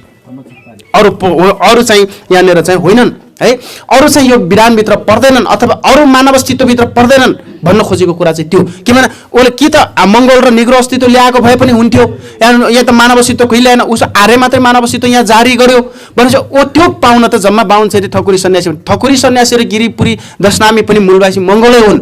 तर चाहिँ उनलाई अहिले जबरजस्ती रूपमा चाहिँ यहाँ आर्यमा राख्यो, तर उनलाई थाहा छैन, पछि गएर उनीहरूले खोज्छन्, ऊ आफै खोज्नुपर्ने हुन्छ, हामीले भनेर चाहिँ यो कुराहरू चाहिँ हुँदैन। र यहाँनिर चाहिँ यो चाहिँ संविधानमा आर्य भन्ने अस्तित्व चाहिँ उनले कैद गर्यो, संविधानमा मानव अस्तित्व राखिसक्यो, विश्व मानव अधिकारमा मङ्गोल आर्य निग्रो इक्वल सब मानव एउटै हो भन्ने कुरामा ऊ राख्यो, ऊ बच्यो, सुरक्षित भयो। तर हामी असुरक्षित छौँ, हामीलाई यो संविधानले मानवको दर्जा दिएकै छैन, अझैसम्म पनि हामीले मानव दर्जा पाएका छैनौँ भन्ने कुरा हेर्नुपर्ने हुन्छ। मानव दर्जा नपाएपछि चाहिँ मानव अधिकार पाइँदैन, मानवले पाउनु न्याय पनि पाइँदैन, हामीले केही पनि पाइँदैन। त्यस कारणले गर्दा सबभन्दा पहिला मानव अस्तित्व सबैभन्दा महत्त्वपूर्ण कुरा हो भन्ने कुरा चाहिँ हामीले आज यसरी भन्नुपर्ने अवस्था आएको। अब यहाँनिर कुरा के आउँछ त भन्दाखेरि के आर्य भन्ने अस्तित्व यसले यो संविधानमा कैद गर्यो, मङ्गोल भन्ने अस्तित्व हाम्रो लेखेन। के अहिलेको संविधानमा मात्र हो त? होइन। 2047 सालको संविधान, त्यति बेला एउटा संविधान जारी भएको रहेछ 2047 सालमा बदल आइसकेपछि 2047 सालको संविधानको धारा 27 को उपधारा 1 मा स्पष्ट लेखेका छन्, खस हिन्दू आर्य लेखेका छन् त्यति बेला। तर आज हिन्दू राष्ट्र नभएपछि हिन्दूको सत्तामा खस भनेर लेख्यो, तर आर्य भन्ने अस्तित्व चाहिँ उनले बचाएका छन्। यहाँ यो संविधानमा पनि आर्य भन्ने छ, 47 सालको संविधानमा पनि आर्य छ भने अब यहाँनिर कुरा के आयो त भन्दाखेरि त्योभन्दा पनि अझ अगाडि जाउँ कि आर्य भन्ने अस्तित्व उनले कहिलेबाट बचाएको भन्दाखेरि जबसम्म यिनीहरूको हिन्दूहरूको ग्रन्थ भनेको यो काल्पनिक ग्रन्थ महाभारत रामायणहरू जब उनले लेखे त्यो किताबबाटै उनले आफ्नो अस्तित्व बचाएर लिएका रहेछन् भन्ने कुरा हामीले आज अध्ययन गर्दै गर्दाखेरि भेटायौँ कि महाभारत र रामायण किताबहरूमा नै त्यो किताब भनेको 1000 वर्ष अगाडि लेखिएको किताब हो, करिब 1000 वर्ष अगाडि लेखियो। त्यो किताबहरू किन लेखियो त भन्दाखेरि बुद्ध जन्मे, बुद्ध मङ्गोल हो, बुद्ध थारूको छोरा हो। त डाक्टर गोपाल गुरुङले चाहिँ लेख्नुभयो आफ्नो किताबमा बुद्ध थारूको छोरा हो। अब त्यति बेला कसैले पनि पत्याएन, तर अहिले धेरै कुरा प्रमाणित गर। अस्ति डाक्टर गोपाल दहेज प्रमाणित गर, पिएचडी गरे के को बारेमा बुद्ध थारूको छोरा नै हो भनेर प्रमाणित गरिदिए। त बुद्ध चाहिँ मङ्गोल हो, थारू मङ्गोल भित्रको एउटा वंशज हो। यो सबै कुरा प्रमाणित भएको हुनाले बुद्धको मूर्ति संसारभरिमा किन पहेँलो भयो त भन्दाखेरि पहेँलो हुनुको कारण चाहिँ मङ्गोलको कलर छाला पहेँलो हुन्छ। यो कुरा चाहिँ विश्वले चिनेर पहिल्यै चाहिँ त्यो मूर्ति पहेँलो बनाइदियो, तर हाम्रो मान्छे त पुजेन, यो कुरा त पढाइएन। त्यस कारणले गर्दा त्यो कुरा बुद्ध दर्शन भनेको बुद्धको जुन ज्ञानको एउटा चेतना थियो, यो देशका मूलवासी अथवा मङ्गोलहरूलाई चाहिँ एकजुट बनाएर लाने, अब सुरक्षित भएर लाने एउटा मानव एउटा दर्शन, एउटा त्यस्तो खालको चाहिँ बाटो देखाइदिनु भयो। त्यसलाई खतम गर्नको लागि पछि हिन्दूहरूले 1200-1500 वर्ष अगाडि चाहिँ एक खालका किताबहरू बाहुन क्षेत्र पुर्खाले लेखिदियो, महाभारत रामायण किताबहरू चाहिँ थुप्रै किताबहरू लेखिदियो, त्यो विरुद्धमा लेख्यो। अब हेर्नुहोस् महाभारत किताबहरूमा लेखिएको छ आर्य भनेर प्रष्ट रूपमा लेखिएको छ भने मङ्गोल भन्ने शब्द त्यही किताबमा हराइएको छ, हटाइएको छ, मेटाइएको छ। त्यहाँ किताबमा के भनेको छ? आर्य भनेको चाहिँ ब्राह्मणहरू हो, आदित्य वंशको छोरा, हामी भगवानको बच्चा भनेर उसले व्याख्या गर्यो भने हामीलाई चाहिँ मङ्गोल भन्ने शब्द हटाएर हामीलाई चाहिँ त्यो ठाउँमा अनार्य भन्ने शब्द थपिदिएको छ, अनार्य भन्छ। हिन्दुइजम सिस्टम अनुसार त्यो किताबहरूमा हामीलाई अनार्य भनेको छ, भनेको आर्यको ठिक उल्टो अपोजिट मानिन्छ अनार्य। अनार्य भन्नु नै आर्यको उल्टो भनेको, आर्य भनेको मानव हो भने अनार्य भनेको पशु हो। उनले सिधा तिमीहरू पशु हो भनेन, उनले घुमाएर लेख्यो तिमीहरू अनार्य हो भनेर उनले घुमाएर लेख्यो। त अनार्य भन्नु र अमानव भन्नु एउटै कुरा हो। मानव दर्जा नभएर मानव भन्दा बाहेक भनेको पशु नै हो, किरा फटेङ्ग्रा हो त्यो भनेपछि त्यही खालको व्यवहार उनले गर्दै आए। तर सिधा तिमीहरू किरा फटेङ्ग्रा हो, तिमीहरू भ्यागुटा सर्प हो त्यो जस्तै कुट्नुपर्छ, त्यो जस्तै मर्न सक्छौ, किरा फटेङ्ग्रा मरेको र तिम्रो मरेको हिसाब किताब हुँदैन, न्याय हुँदैन भनेर उनले त भनेनन्। तर उनले सिधै के भनिदिए, तिमी अनार्य हो भन्नु र तिमी किरा फटेङ्ग्रा हो, तिमी मरिएको पिटिएको मारिएको के हिसाब किताब हुँदैन है, तिमीलाई त दया माया पनि हुँदैन भन्नु खोजेको कुरा त्यो हो। तर बुझिएन यो कुरा। उनले यस्तो कुटनीतिक तरिकाले लेखिदियो यो समाजमा, अहिलेसम्म उनले भ्रम छर्दै ल्याएको अवस्था हो। त्यही कारणले यो कुरा चाहिँ अब हामीले प्रस्ट्याउनु पर्ने अवस्था चाहिँ यसरी आयो। अनार्य भन्ने शब्द चाहिँ उनले यहाँनिर व्याख्या गर्यो। अब अनार्य भन्ने कुरा चाहिँ तपाईँको यहाँ राख्ने बित्तिकै हामी चाहिँ अब पशु जगतमा हामी गयौँ भनेपछि 1000 वर्ष अगाडि नै हाम्रो इतिहास अथवा हाम्रो अस्तित्व मेटाइएको रहेछ। अब मङ्गोल भन्ने शब्द चाहिँ त्यति बेलाका बुद्धिस्टहरूले, बुद्धको थेरवादी बुद्धिस्टहरूले मङ्गलम भन्ने एउटा शब्दबाट कमसे कम पनि मङ्गोलको अस्तित्व बचाउनुपर्छ, शुभ मङ्गलम भन्दै हिँडिरहेको एउटा स्थिति रहेछ। त्यो टाइममा चाहिँ शुभ मङ्गलम भन्दै मङ्गोल हामी कमसे कम पनि यो चाहिँ एकजुट भएर जानुपर्छ भन्ने कुरालाई त्यो गर्दा बाहुन पण्डितहरूले संस्कृतमा तपाईँको यतापट्टि घुमाएर बाहुन पण्डितले संस्कृत भाषा पढेर हाम्रो मूलवासी मङ्गोलको गाउँघर कुना कण्डरामा सबै चाहिँ मर्दा पर्दा त्यही पण्डित राख्नुपर्ने भनेर माथि सत्ताबाट नै जारी गरेर बाहुन बसाल्नै पर्ने भनेर चाहिँ त्यो राखिदियो। संस्कृत पढ्यो त्यो बाहुनले, कहिले पनि हामीले बुझ्ने भाषा कहिले पढेन त्यो पण्डितले हाम्रो गाउँघरमा, चाहे त मर्दा हो चाहे पर्दा हो, चाहे जेसुकै एउटा बच्चा जन्मेर नाम राख्ने जहिले पनि उनले के भन्यो, नबुझिने भाषा संस्कृत भाषा पढ्यो।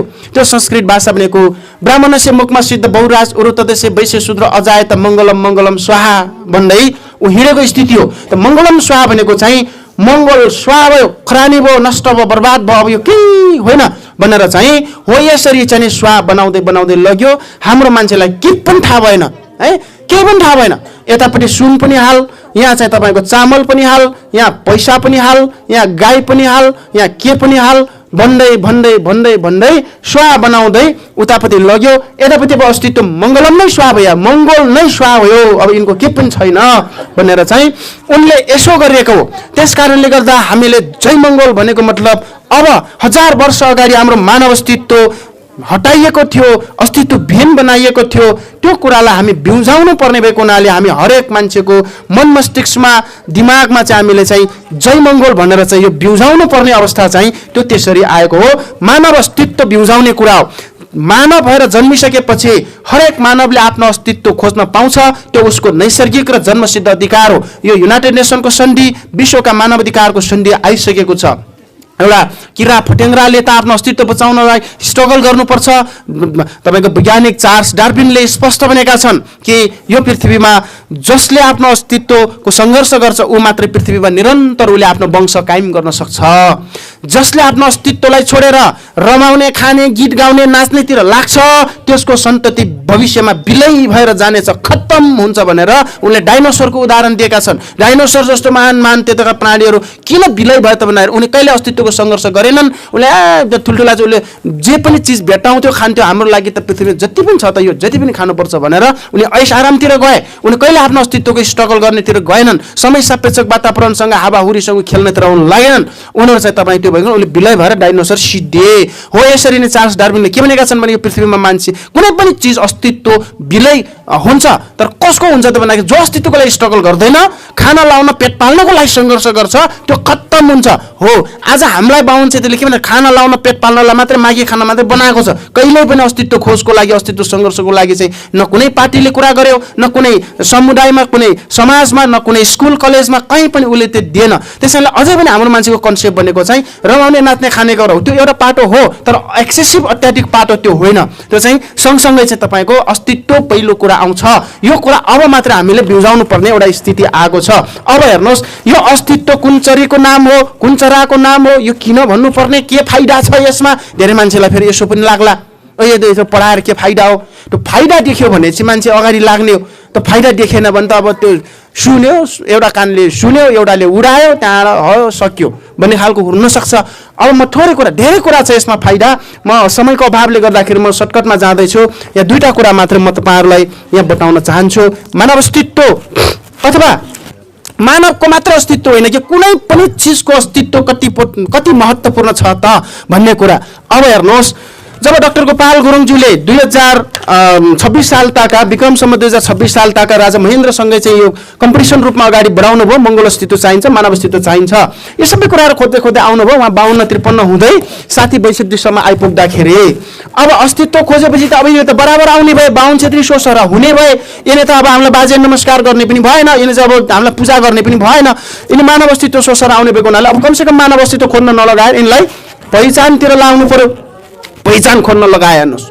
प्रचण्डे बाबुराम त को के भन्छ उनीले, मगरात पहिचान तमुवान लिम्बुवान खम्बुवान के खोजा भनेर पहिचान खोज्न लगायो। त्यो अस्तित्व खोज्छ भनेर उनलाई चाहिँ त्यहाँ ध्यान विकेन्द्रित गर्नको लागि अर्को बाटो खाल्टोमा फसाउनलाई उनले पहिचान भनेर चाहिँ एमाले काङ्ग्रेस कम्युनिस्टमा छन्, तर उनीहरूले चाहिँ अस्तित्व र पहिचानको बारेमा डिफ्रेन्स, फरक र सक्कली नक्कली छुटाउन सकेका रहेनछन् भन्ने कुरा हामीले बुझेका छौँ। कसरी पहिचान भन्ने शब्द चाहिँ हिन्दी भाषाबाट ल्याएको शब्द हो। हिन्दीमा पहिचान भन्नु र यो खस भाषामा परिचय भन्नु कुरा एउटै हो। तपाईको परिचय के हो भन्नु र आपका पहिचान क्या है भन्नु एउटै कुरा हो। परिचय र पहिचान कुरा आउँछ। परिचय र पहिचान तपाईँले माग्नुभयो भने मैले मेरो आफ्नो पहिचान अथवा मेरो परिचय दिन्छु कि मेरो नाम फलानु हो, मेरो ठेगाना फलानु, म फलानुको छोरा हुँ, नाति हुँ, यो मेरो पहिचान सकियो, मेरो अस्तित्व त्यहाँ आएन। पहिचान समय सापेक्ष परिवर्तन हुने नक्कली चिज हो, अस्तित्व जहिले पनि सक्कली चिज हो भन्ने कुरा हामीले उदाहरणको रूपमा मैले चाहिँ यहाँनिर प्रस्तुत गर्न चाहन्छु। उदाहरणको रूपमा हरेक चिजको अस्तित्व छ, तर मैले एउटा सिम्पल्ली बुझ्ने चाहिँ एउटा साधारण तरिकाबाट बुझ्ने कोसिस मैले गर्नेछु, बुझाउने कोसिस मैले गर्नेछु।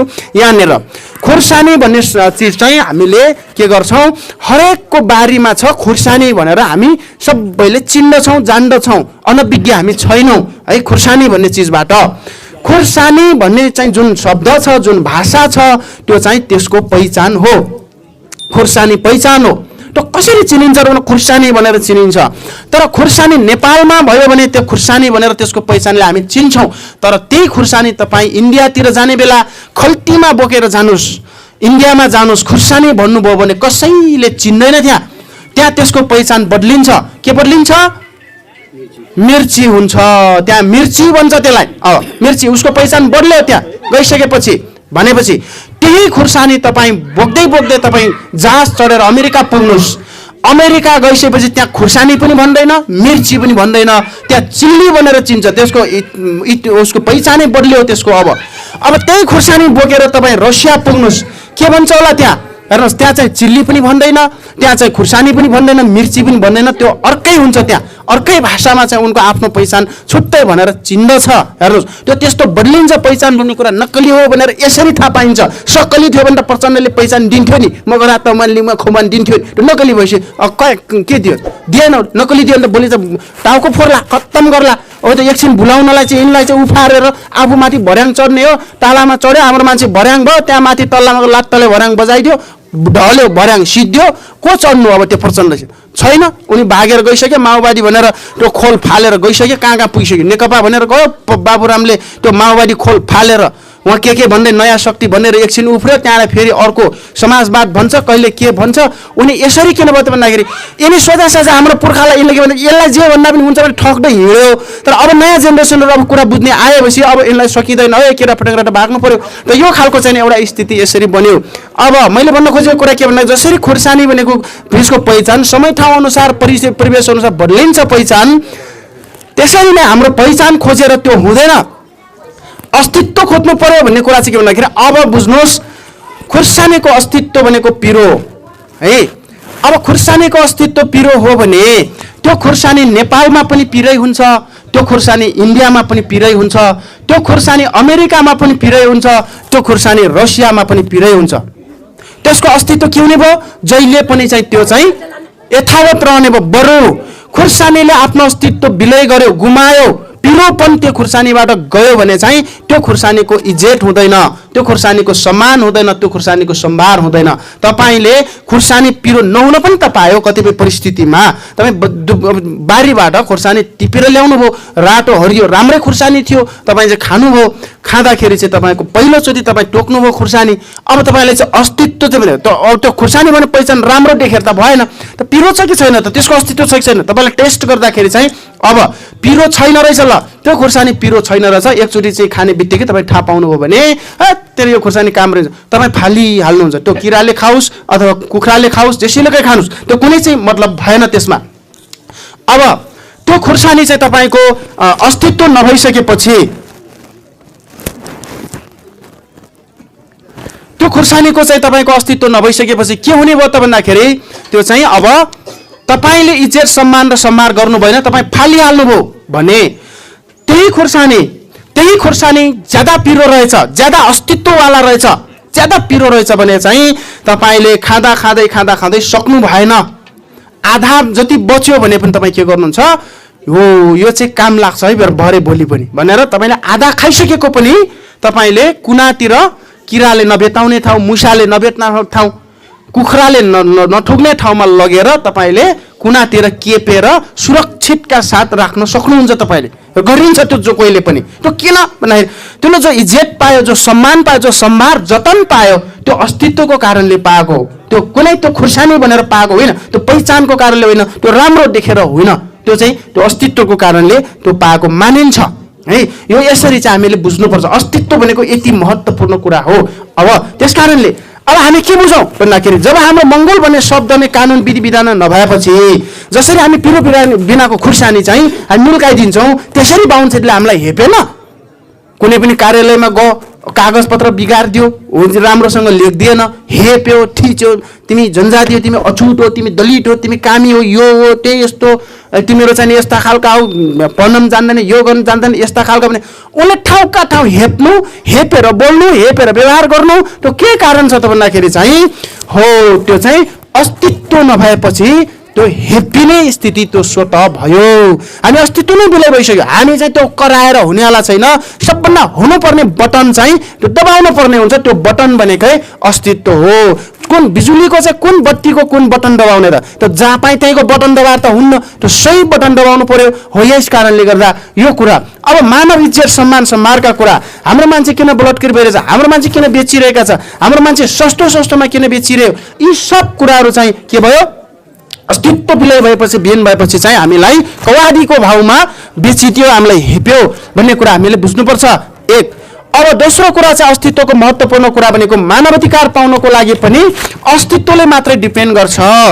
अधिकार भनेको चाहिँ मूल्य पाउनु हो। हाम्रो मूल्य खोइ, हाम्रो सङ्घर्षको मूल्य खोइ, हाम्रो पसिनाको मूल्य खोइ, हाम्रो खुनको मूल्य खोइ, रगत बग्यो, हाम्रो मूल्य चाहिँ खोइ भनेर हामी खोजिरहेका छौँ। पाएको छैन अहिलेसम्म।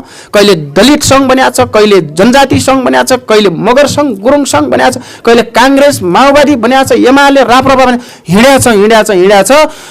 जुजुबाट बाजे हुँदै हुँदै अहिले नातिको पालासम्म हिँड्यो, सङ्घर्ष गर्यो, के पनि पाएन। खस्लाएर खाना कहिल्यै खसिएन, त्यो कहिले पनि झरेन, त्यो कहिले पाएन। अब त्यो के भयो त भन्दाखेरि चाहिँ यहाँ मूलभूत कुरा के भन्दाखेरि त्यो अधिकार पाउनको लागि, त्यो मूल्य पाउनको लागि पनि अस्तित्व नै चाहिने रहेछ भन्ने कुरा यहाँ मैले त्यही खुर्सानीबाट मैले उदाहरण दिन चाहेँ कि 1 किलो खुर्सानीको 100 रुपियाँ छ त्यसको मूल्य। अब जोखेर तपाईँ बेच्न पनि किन्नु पर्यो भने 100 रुपियाँमा 1 किलो खुर्सानी पाइन्छ गरे उदाहरणको लागि। अब 100 रुपियाँमा चाहिँ 1 किलोमा चाहिँ ल्याउनु पर्ने थियो त्यो खुर्सानी, तर चाहिँ के भइदियो, त्यो पिरो नहुन पनि सक्यो। पिरो बिनाको खुर्सानी चाहिँ रहेछ, पिरो त रहेनछ।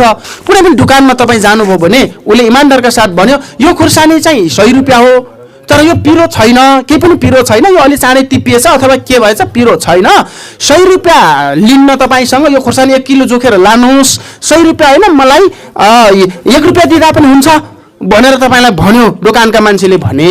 अब पिरो बिनाको खुर्सानी तपाईँ 1 रुपियाँमा पाएछ भनेर तपाईँ खुसी भएर ल्याउन सक्नुहुन्छ? सक्नुहुन्न।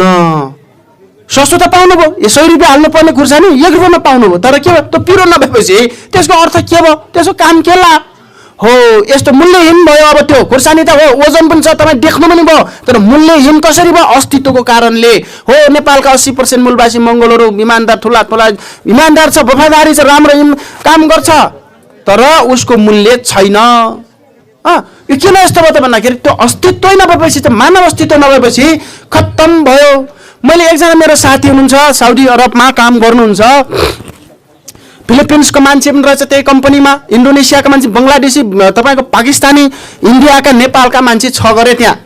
अनि उनले सबैले चाहिँ के भन्छ 8 घण्टा ड्युटी गर्छ, सबैले एउटै भारी बोक्छ, एउटै कत्ता बोक्छ, एउटै बेल्चा हान्छ, सबैले एउटै काम गर्छ।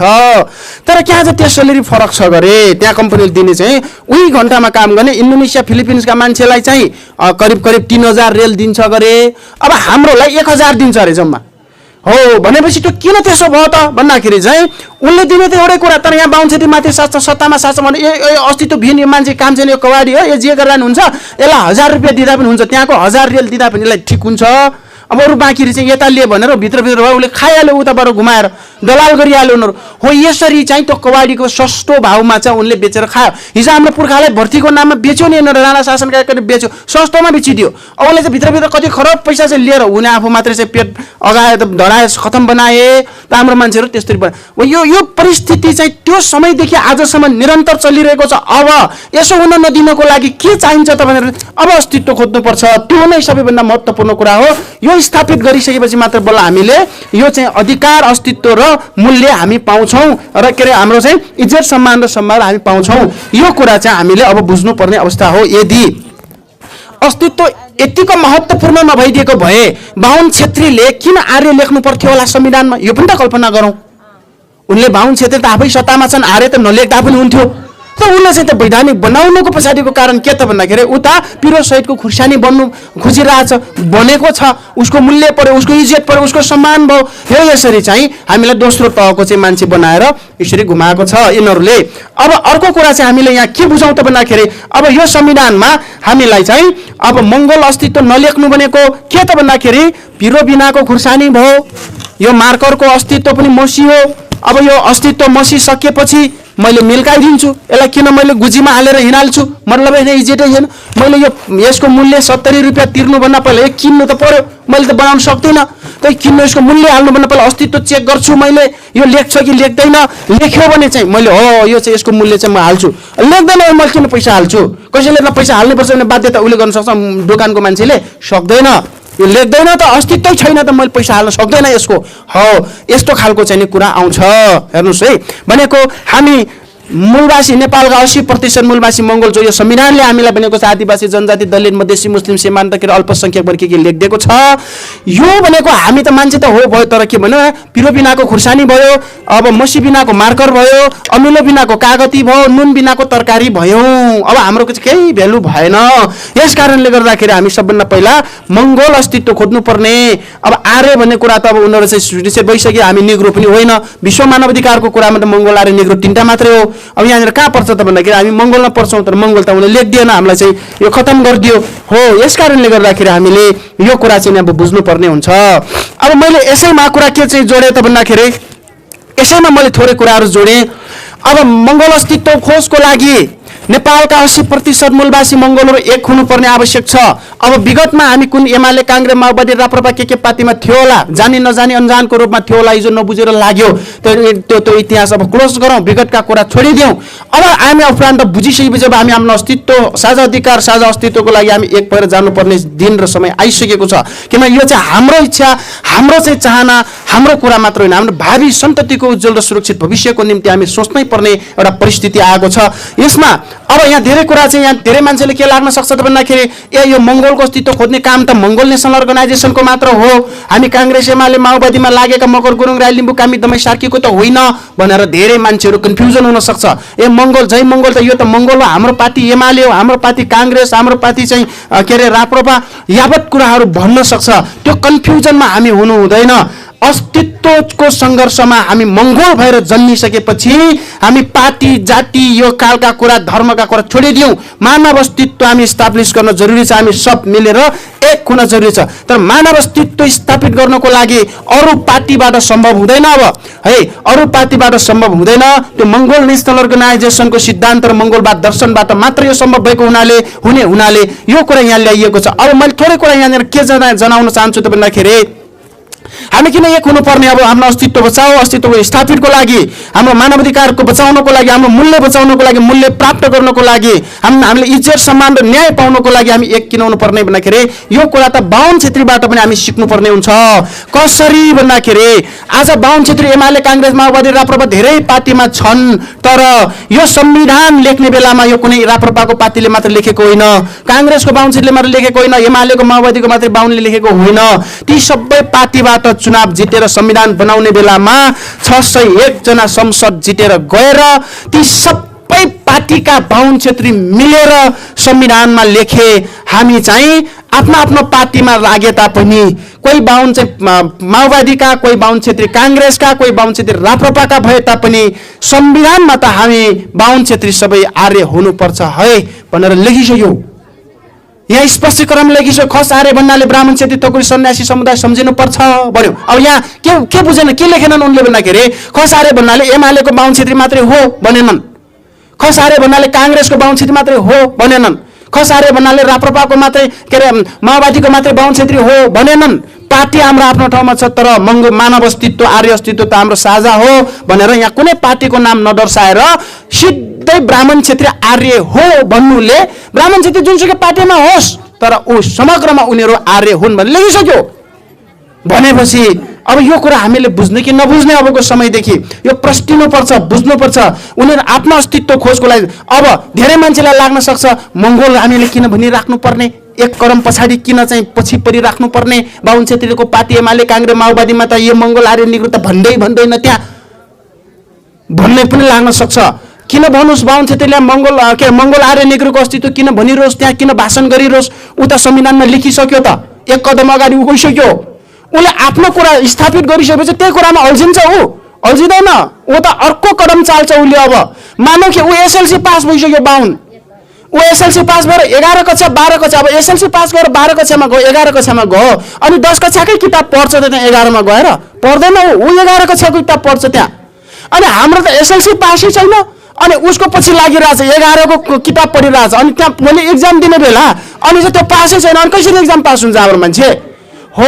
त्यस कारणले गर्दा हामीलाई एक कदम पछाडि हटाएको छ उनीहरूले। म्हणजे उसले एमाले, काङ्ग्रेस, माओवादीमा त्यो अस्तित्वको कुरै नगर्नुको मतलब पास गरिसक्यो। अब 11 कक्षामा 11 कै किताब पढ्छ उसले, एसएलसी को 10 कक्षा 9 कक्षा किताब पर्दैन उनीहरू।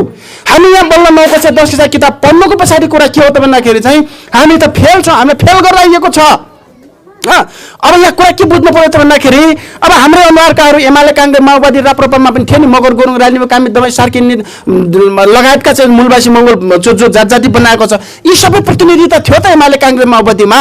त्यहाँका बाहुन छेत्री सबै मिलेर आर्य अस्तित्व लेख्दै गर्दा कि हाम्रो अनुहारका मान्छेले चाहिँ त्यहाँ मङ्गोल अस्तित्व लेख्न सकेनन्, लेख्नु पर्दैन थियो, अथवा उसले लेख्न नसके पनि चाहिँ विरोध गर्न सक्दैन थियो।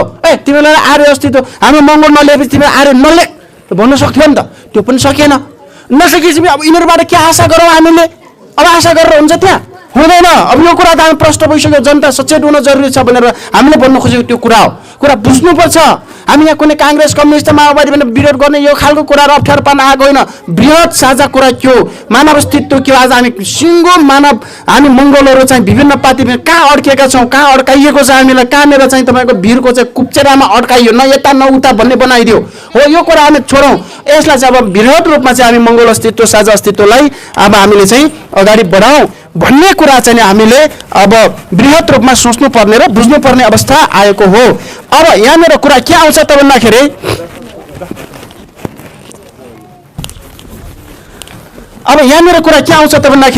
अब मानव अस्तित्व हाम्रो हटाइएको, मानव जस्तो तपाईँको हामीलाई के भयो त?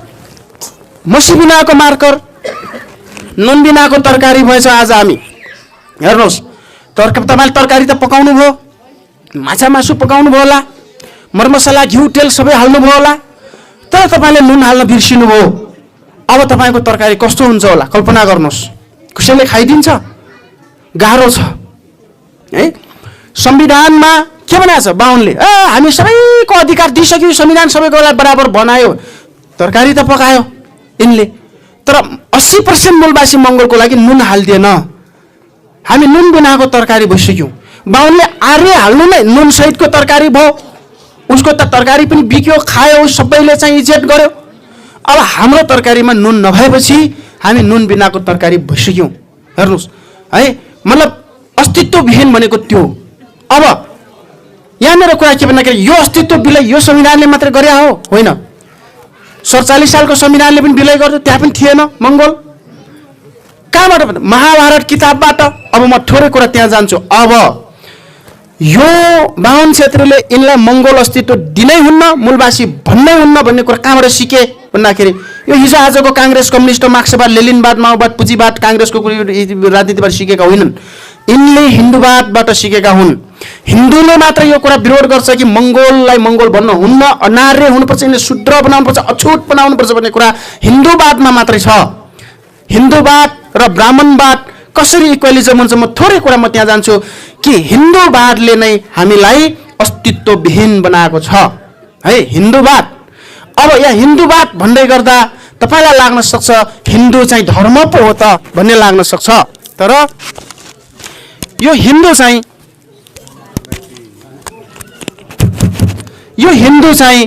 धर्म होइन।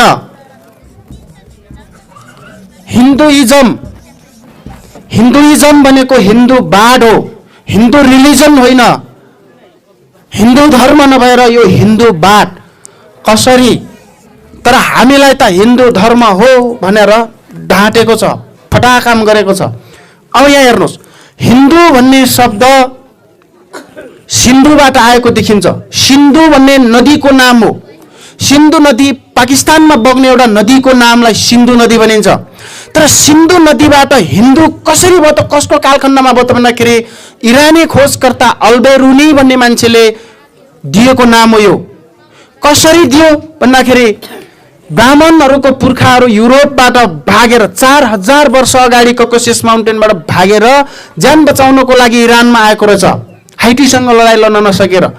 अब इरानमा आए, उनी नौलो मान्छे भए। त्यहाँ चाहिँ उनले के गर्नु पर्यो त, गरी खाने चाहिँ उपति छैन, केही छैन, केही नभए भूमि पनि छैन, घर नभएपछि लुटेर खानु बाहेक विकल्प छैन, पेट पाल्नु पर्यो। त लुटेर खाँदा 400 वर्षसम्म लुटेर भुटेर ठगेर खाएको कारणले त्यो इरानबाट पनि उनीहरू भागेर फेरि लुटेर चाहिँ अब कहाँ आए, उनीहरू यता आए, पाकिस्तान अफगानिस्तान आए। यो हाम्रो इरान लुटेर खाने लुटेराहरू कहाँ गएर बसेछ भन्दाखेरि चाहिँ उनीहरू खोज्दै आउँदाखेरि सिन्धु घाटीमा आएर बसेछ।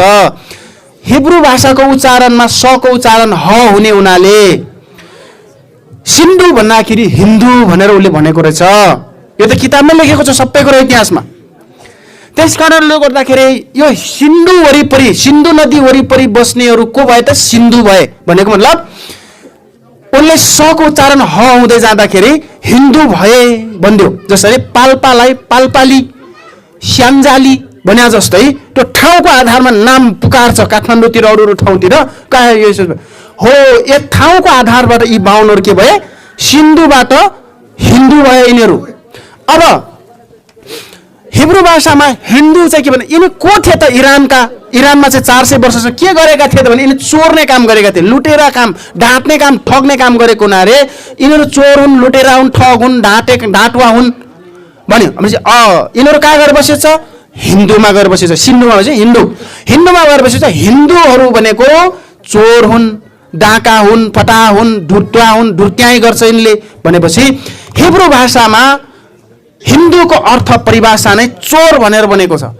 त्यसैले तपाईँको कोही मान्छेहरू आफ्ना आफन्तहरू इराक, अफगानिस्तान, साउदी, कतारतिर, इजरायलतिर कोही हुनुहुन्छ भने भरे नै फोन गरेर सोध्नुहोस् मेरो धर्म हिन्दू हो भन्न लगाइदिनुहोस्। त्यहाँ फित्तिक्कै विश्वास गर्दैन उनीहरूले। ए हिन्दू त विश्वास गर्नु चोर, डाँट हुन्छ, फटा हुन्छ। बरु क्रिस्चियन, बुद्धिस्ट, मुस्लिम भन्नुहोस्, तपाईँहरू विश्वास गर्छ तर चाहिँ हिन्दूलाई विश्वास गर्दैन। हिन्दू नामै उनले दिएको हो, त्यो त हिन्दू भनेकै चोर हो, चोर भनेर उनले चिन्दछ। अनि हामीलाई त हिन्दू भनेको धर्म हो भनेर भ्रममा पार्यो हाम्रो सोझा पुर्खालाई। अनि यिनको नियत चोर, देशै चोरो, नदी नाला बेच्यो, मान्छे बेच्यो, खत्तम बनायो। त यो खालको कुरा चाहिँ हामीले बुझ्नु पर्ने। अब नेपालमा डाक्टर गोपाल गुरुङ एक्लै हुनुहुन्थ्यो हिजो यो हिन्दू धर्म होइन भन्ने मान्छे एक्लै। इन्डियामा त 3 जना व्यक्ति, एउटा पटना विश्वविद्यालयको प्रोफेसर डाक्टर राधाकिशन प्रोफेसर हुने, उनले भने हिन्दू धर्म होइन। एउटा चाहिँ इन्डियाको प्रथम प्रधानमन्त्री, अङ्ग्रेज भागेर गएपछि